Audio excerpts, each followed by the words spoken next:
I'd like to start by introducing myself as State Representative Andrea LaFontaine, representing the House Natural Resources Committee, and for the 2013 to 2014 legislation term, I'll also be elected to serve on the committees for Insurance, Judiciary, and Regulatory Reform.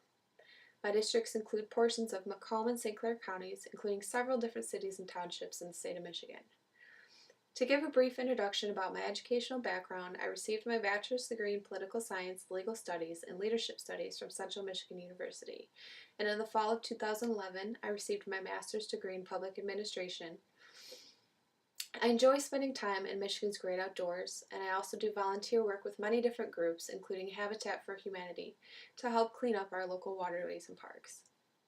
One of our goals this year in the Natural Resources Committee was to focus on enhancing outdoor opportunities for recreation, including the utilization of the Department of Natural Resources 5-year Michigan Trail Plan, which has helped to promote the economic development of our community statewide. During the month of June, this department arranged for an event called Michigan Summer Free Fishing Weekend, which allowed for all residents and out-of-state visitors to be able to fish without purchasing a fishing license.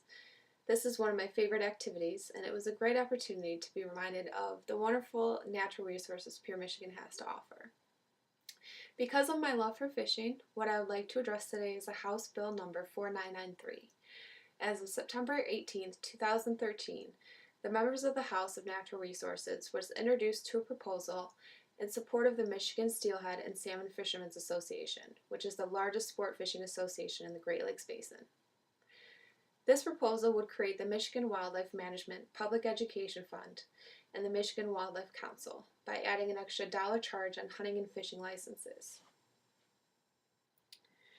The intended goal of the Michigan Wildlife Council would set in place a media-based public information program to help educate about the benefits of wildlife management, and the important role that sportsmen play in both of these subjects.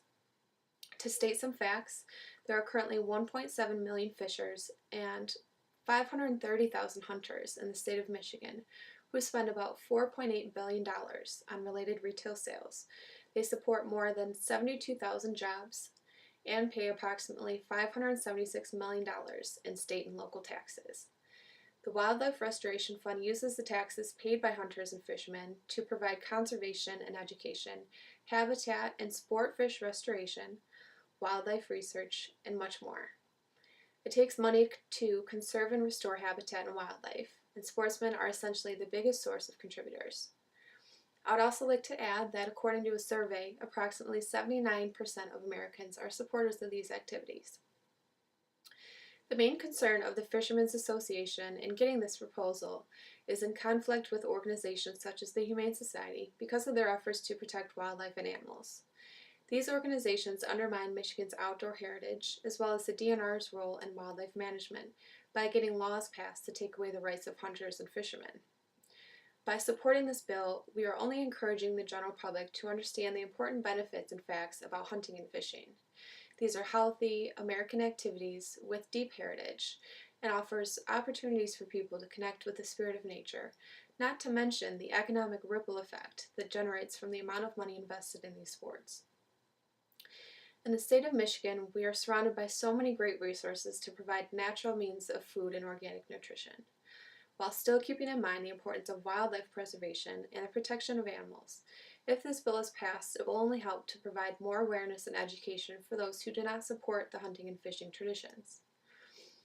I have used this proposal as an example to show my position on protecting what Michigan has to offer in recreation and sports, natural habitat, as well as heritage and tradition. If I am re-elected into the chair position of the House of Natural Resources, I can promise to continually focus my efforts on enhancing outdoor opportunities, supporting economic development, and keeping in mind the best interests of the general public. Thank you for listening. Your support is greatly appreciated.